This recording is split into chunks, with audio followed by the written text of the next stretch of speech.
ìgbà àrúlá ìgbà àrúkàn a kì í wáyé ẹni láì nígbà ìgbà ni.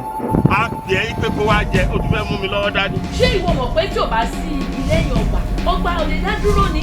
ó yẹ kẹ́ da ọwọ́ yín bójú báyìí kẹ́ má lè sọ̀rọ̀. ẹ̀yin dalẹ̀ ọ̀rẹ́ yín finú tán you betray the man you still have the mouth to talk.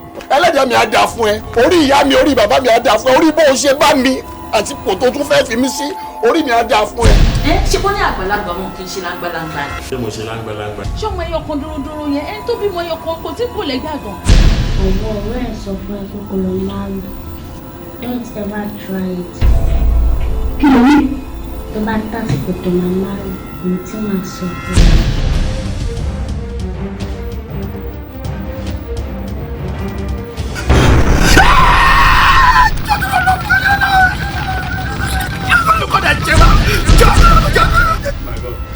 Come and greet me. Come.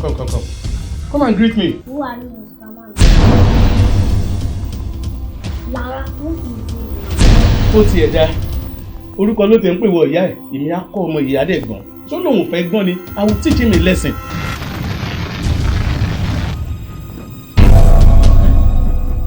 My dear.